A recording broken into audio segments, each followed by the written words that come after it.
নমস্কাৰ ষ্টুডিঅ'ত মই বৰ্ণালী স্বাগতম জনাইছো তেজাস লাইফৰ আজিৰ সন্ধিয়াৰ বাতৰিলৈ। বান পৰিস্থিতিৰ বুজ ল'বলৈ উজনি অসমত উপস্থিত কেন্দ্ৰীয় মন্ত্ৰী জেপি নাড্ডা। মুখ্যমন্ত্ৰী ডক্টৰ হিমন্ত বিশ্ব শৰ্মাই কেন্দ্ৰীয় মন্ত্ৰীগৰাকীক সহযোগ। সংবাদমেলত কেন্দ্ৰীয় মন্ত্ৰীগৰাকীয়ে কি ক'লে সেই বিষয়ে চাওঁ আহক আমাৰ এই বিশেষ প্ৰতিবেদনৰ জৰিয়তে।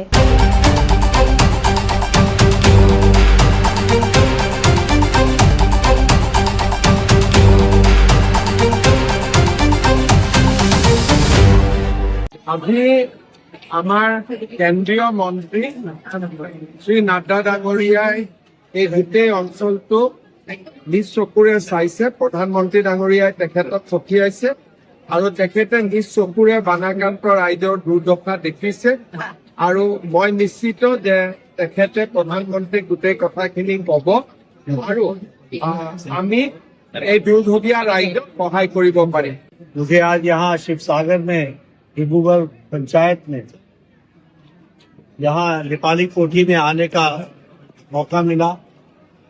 मुख्यमंत्री जी के साथ मैं देख रहा हूँ कि कितना नुकसान ये बाढ़ के कारण, फ्लड के कारण जो मौन के तरफ से जो नदी आ रही है उसके माध्यम से यहाँ गांव के गांव तकलीफ में पड़ गए। बहुत ज्यादा नुकसान हुआ है। नुकसान माल का भी हुआ है, मवेशी का भी हुआ है। बहुत बड़ी संख्या में लोगों को संपत्ति का भी बहुत नुकसान हुआ है। इस दुख भरी घड़ी में हम सब आपके साथ हैं। भारत सरकार आपके साथ है।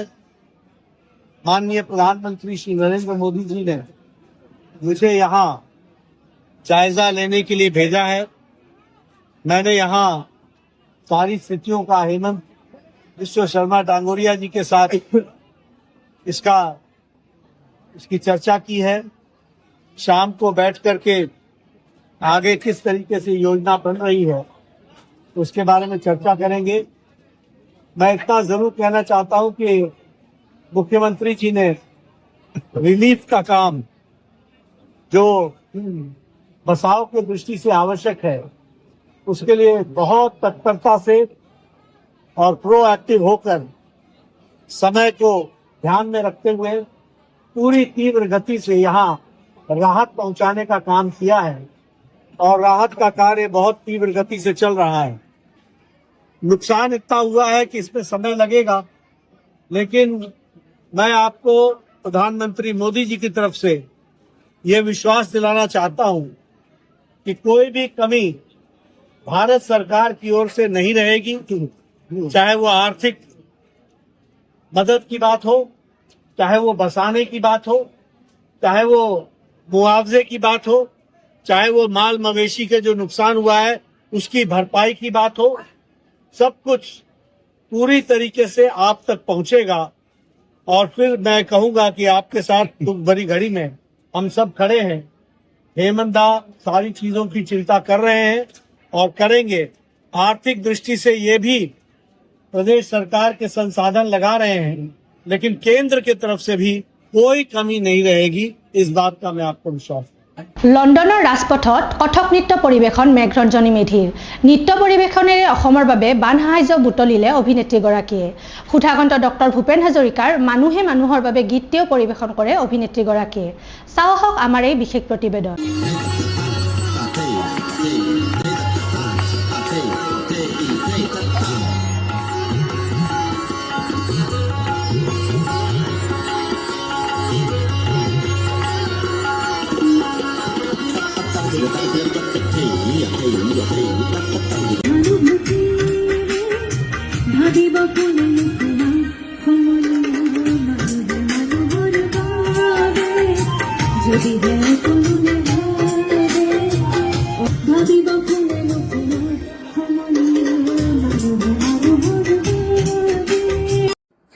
নমস্কাৰ।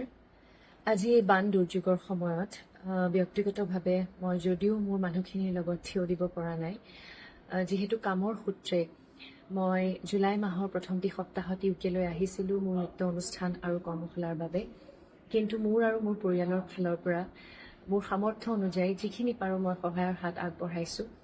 আৰু অসমলৈ ঘূৰি যোৱাৰ আগতে মোৰ এটি সৰু প্ৰচেষ্টা, যিহেতু কথক নৃত্যই হৈছে মোৰ পেচা, গতিকে নৃত্য অনুষ্ঠানৰ জৰিয়তে আজি লণ্ডনৰ দুটিকৈ বিখ্যাত ঠাইত অক্সফৰ্ড ষ্ট্ৰীট আৰু পিকাডিলি চাৰ্কাছত মই ৰোড শ্ব' কৰিবলৈ ওলাইছোঁ মোৰ নৃত্য অনুষ্ঠান। মোৰ লগত সংগত কৰিব মোৰ স্বামী নীল আৰু লগতে মোৰ ষ্টুডেণ্ট ইন্দ্ৰাণী, তেখেত ইয়াৰে বাসিন্দা যদিও অসমৰ জীয়ৰী। আমি তিনিওজনে এটি সৰু প্ৰচেষ্টা হাতত লৈছোঁ আৰু আজি এই অনুষ্ঠানৰ পৰা যিখিনি ধন আমি ডোনেশ্যন আমি গোটাব পাৰোঁ সেইখিনি আমি অসমলৈ লৈ যাম। আৰু লগতে অসমলৈ ঘূৰি যোৱাৰ পাছত মোৰ NGO সুৰ সংগমৰ জৰিয়তে আমি বহুতো পৰিকল্পনা লৈছোঁ। আমি সকলোকে সহায় কৰিম বুলি বহুতো প্লেনিং আমি কৰিছোঁ। আৰু এটা কথা ভাল লাগিছে যে কালি যেতিয়া মই এইটো ইনিচিয়েটিভৰ বিষয়ে মই মোৰ ছ'চিয়েল মিডিয়াত এটি পোষ্ট দিছিলোঁ যে মানুহে মানুহৰ বাবে, এই কথাষাৰে আচলতে প্ৰতিফলিত কৰিছে যে এইখন দেশত বিভিন্ন দেশৰ মানুহ থাকে আৰু মোৰ নৃত্য কৰ্মশালাত বিভিন্ন দেশৰ ছাত্ৰ ছাত্ৰী যোগদান কৰিছিলে আৰু তেওঁলোকে আচলতে সহায়ৰ হাত আগবঢ়াবলৈ আগুৱাই আহিছে। অলৰেডি আমি কিছু ডোনেশ্যন কালেক্ট কৰিছোঁ চাইনা, পাকিস্তান, বাংলাদেশ, বিভিন্ন দেশৰ পৰা। গতিকে খুব ভাল লাগিছে এইটো কথা। আৰু এটি কথা যে যোৱাটি মাহত মই মানে মোৰ নৃত্য অনুষ্ঠান আৰু কৰ্মশালাৰ জৰিয়তে UKত যিখিনি ধন মই গোটাইছোঁ মোৰ পেছাগতভাৱে, সেইখিনি মই মোৰ বানাক্ৰান্ত সকলো লোকলৈ আগবঢ়াম। ধন্যবাদ। উজনিৰ বন্যাক্ৰান্ত ৰাইজৰ বাবে বিশেষ উদ্যোগ। সংগীতৰ অপাৰ ক্ষমতা পুনৰ প্ৰতিপন্ন হ'ল গুৱাহাটী বিশ্ববিদ্যালয়ত। তৰালী শৰ্মা আৰু ৰূপম ভূঞাৰ সৈতে সহযোগী দলটোৱে বিশ্ববিদ্যালয়ৰ ছাত্ৰ ছাত্ৰীসকলৰ জৰিয়তে সংগ্ৰহ কৰিলে বান সাহায্য। চাওঁ আহক গুৱাহাটীৰ পৰা আমাৰ সাংবাদিক হিমাশ্ৰী কলিতাই পঠিওৱা এই প্ৰতিবেদন।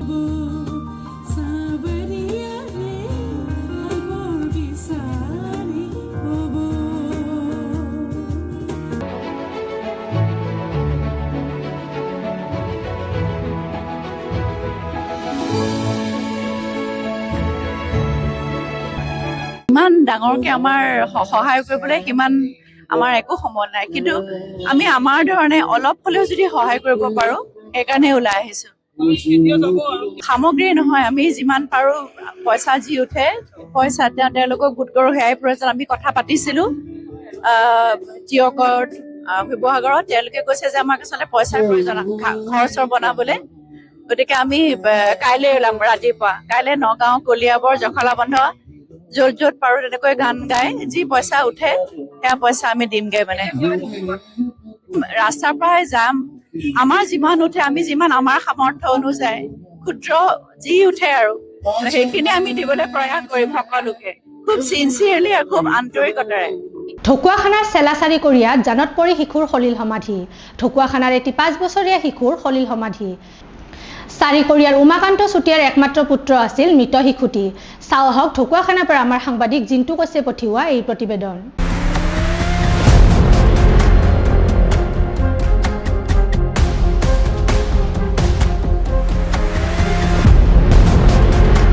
পুৱা ঢকুৱাখানা সমষ্টি কেতি পঞ্চায়তৰ চাৰিকৰীয়া গাঁৱৰ কহা চাৰিকৰীয়াৰ 2 নদীৰ মাজৰ পাৰতে এটি শিশুৰ মৃত্যু হয় পানীত পৰি।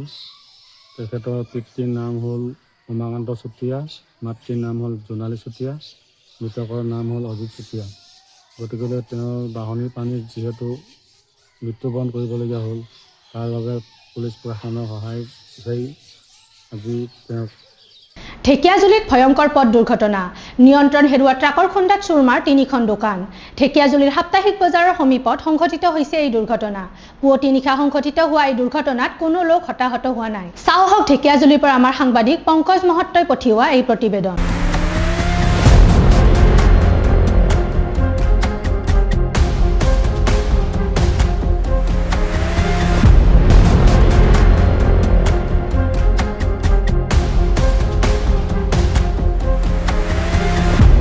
কালি ৰাতি মোৰ তাত ফোন আহে যে ৰাতিখন এটা ডাঙৰ ট্ৰাক আহি দোকানখনত পুৰা একদম সোমাই পেলাই দোকানত যিমান মালপত্ৰ আছে দোকান ভাঙি চুঙি চব চেজ কৰি দিলে। ৰাতি চালোঁ, পিছত ড্ৰাইভাৰক আহিছিল, পুলিচ প্ৰশাসনো আহিছিল, তেখেতেও ক'লে এনেকৈ হৈছে। পিছত আমি চালোঁ, আপোনালোকে চাব পাৰিব একদম একো নাই। আমি এইটো কৰি খাই আছোঁ, এইটোৱে চলাই আছোঁ।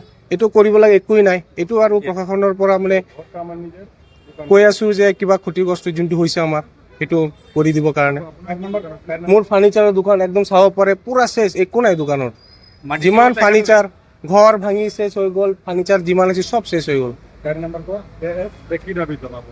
সেইটোৱে আৰু যিমান কি ক্ষতিগ্ৰস্ত হৈছে সেইটো আমাক দিব লাগিব আৰু আমাৰ। কিহৰ কাৰণে এইটো ক'ব পৰা নাই। ৰাতি আমাৰ তাত ফোন যায় যে এনেকা ডাঙৰ এটা গাড়ী আহি পেলাই দোকান সোমাই পেলাই গোটেইখিনি তছ কৰি দিলে, মানে ভাঙি চব চেচ কৰি দিলে। ড্ৰাগছ সৰবৰাহৰ অভিযোগত গ্ৰেপ্তাৰ বৰপেটা ৰোডৰ নুৰুল আমিন। নুৰুলৰ মুক্তিৰ দাবীত ভালুকিৰ শালমাৰাত ৰাইজৰ প্ৰতিবাদী সভা। প্ৰচণ্ড বৰষুণৰ মাজতো শ শ ৰাইজৰ উপস্থিতিত এই সভা। নুৰুল আমিনৰ বিৰুদ্ধে পৰিকল্পিতভাৱে দুষ্ট চক্ৰই ষড়যন্ত্ৰ কৰাৰ অভিযোগ। চাওঁ হওক সৰভোগৰ পৰা আমাৰ সাংবাদিক ৰফিকুল ইছলামে পঠিওৱা এই প্ৰতিবেদন।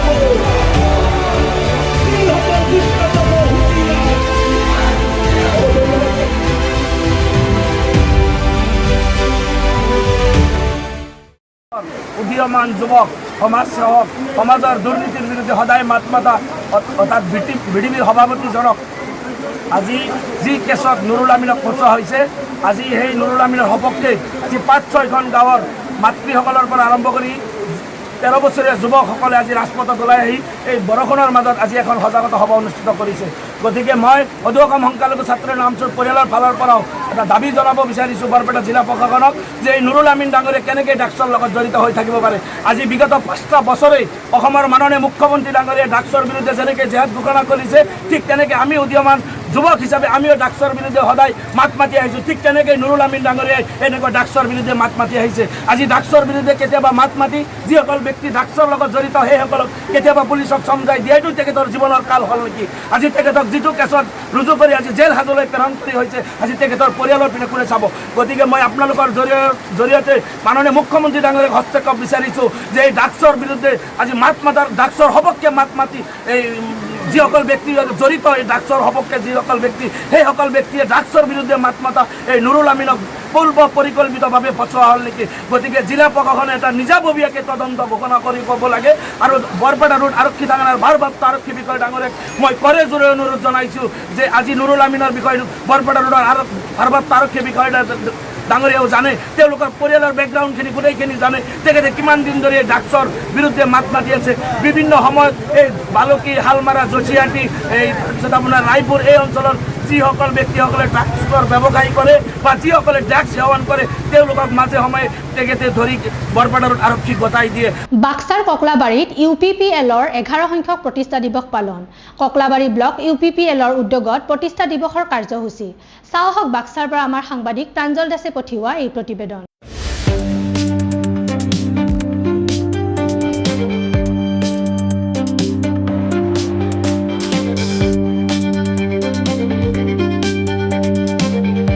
নিশ্চয়কৈ আজি আমি ককলাবাৰী ব্লক কমিটি UPPL হিচাপে আমাৰ UPPL দলৰ 11 সংখ্যক যি বাৰ্ষিক অধিৱেশন ইয়াতে আমাৰ অফিচতে পালন কৰা হৈছে। সঁচাকৈ আমি ক'ব লাগিব যে 2015 চনত আমাৰ UPPL দলে আপোনালোকে কোৱাৰ নিচিনাকৈ ঘাট প্ৰতিকাৰৰ মাজেদি আহিছিল। এই সময়ত আমাৰ প্ৰাক্তন মন্ত্ৰী তথা প্ৰাক্তন MP সন্মানীয় উৰ্খাউগ্ৰা ব্ৰহ্ম ডাঙৰীয়াৰ নেতৃত্বাধীন সময়ত UPP হিচাপে আছিলোঁ আমি। তাৰপিছত যেতিয়া আমাৰ প্ৰমোদ বড়ো ডাঙৰীয়া প্ৰেচিডেণ্ট হোৱাৰ পিছত তেখেতে আমাৰ দলটো ৰেজিষ্ট্ৰেশ্যন কৰি পেলাই UPPL ইউনাইটেড পিপলছ লিবাৰেশ্যন তেনেকুৱাকৈ কৰা হ'ল। আৰু তাৰপিছত আমি আৰম্ভণিৰ পৰা 7জন মাত্ৰ MCLA আমাৰ আছিল, কিন্তু যোৱাবেলি 5 বছৰত আমি BTC চৰকাৰ বা BTR চৰকাৰটো আমি পৰিচালনা কৰিলোঁ আৰু পুনৰবাৰ আমি এইবাৰ আৰু অপজিশ্যনত আছোঁ। মানুহৰ জীৱনত যেনেকৈ ঘাট প্ৰতিকাৰটো একেলগে সংলগ্ন আহি থাকে, কেতিয়াবা সুখ, কেতিয়াবা দুখ, কেতিয়াবা হাঁহি ধেমালি, ঠিক তেনেকুৱা ধৰণৰ আমাৰ দলৰো তেনেকুৱা চিষ্টেমত হৈছে। আমি কেতিয়াবা চৰকাৰত আছোঁ, কেতিয়াবা অপজিশ্যন আছোঁ, কিন্তু আমি প্ৰতিবদ্ধ যে UPPL দলৰ কৰ্মকৰ্তাসকলে সদায় ৰাইজৰ হকে আমি কাম কৰি থাকিম আৰু ৰাইজৰ যিখিনি অভাৱ অভিযোগ সেইটো সদায় আমি দাঙি ধৰি পেলাই তেওঁলোকৰ লগত একেলগে থাকি পেলাই উন্নতি পদৰ যিখিনি কাম সেই কামটো আমি কৰি যোৱাৰ কাৰণে অহৰহ চেষ্টা কৰিম।